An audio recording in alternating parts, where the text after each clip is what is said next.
And their face-to-face debate is only 6 days away. The stakes could not be higher.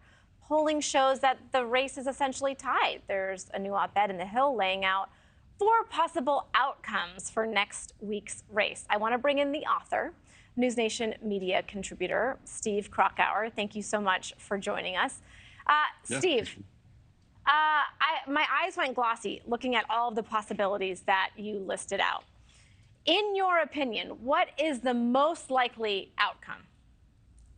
Oh, okay. That's a tough one, right? I mean, I tried to lay it out in a way that essentially, if we're breaking this down, it's a good night for Biden or it's a bad night for Biden. It's a good night for Trump and it's a bad night for Trump. Those are the options. And then the combinations is it bad for both? Is it good for both? But I think the most likely outcome is that it is a reflection of one of the debates that we saw between these two candidates in 2020. Remember, this is a rematch, right? We've got Biden and Trump back on that stage like they were in 2020, only 2 presidential debates in that cycle.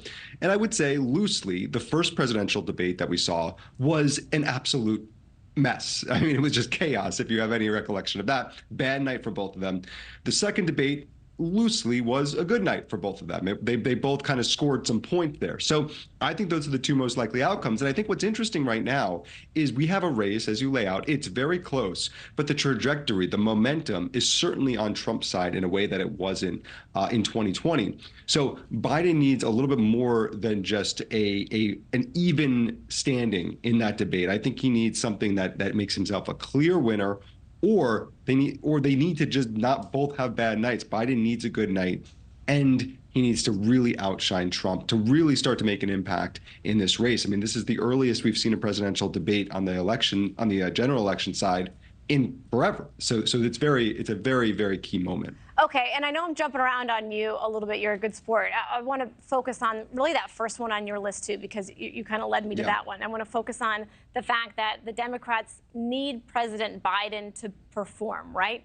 Really a lot of eyes on him. Is there a worst case scenario for him? And are you hearing people say that is a possibility? Well, that's right. I mean, I think there is certainly a possibility that we've seen, and there's been lots of debates about the cheap fakes and this video is out of context. But look, if President Biden gets up there and has a real failure of a night, that will, I think, give the catalyst that the Democratic Party needs to potentially replace him as a nominee. They've got more than enough time.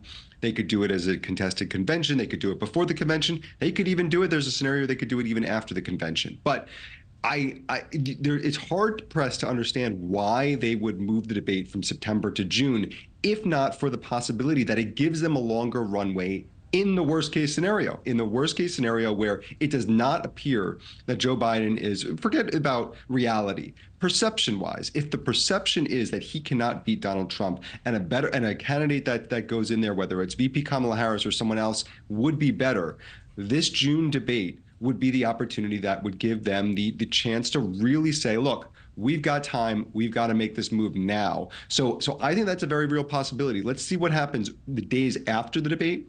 But if it's a bad night for Biden, you could really see the Democratic Party establishment go and push for an actual new nominee.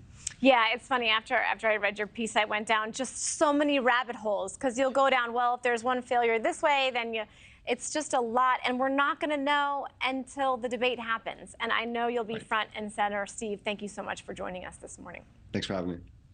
Thanks for watching, everybody. Go to joinnn.com to find NewsNation on your television provider. Also, don't forget to click that red subscribe button below to get more of NewsNation's fact-driven, unbiased coverage.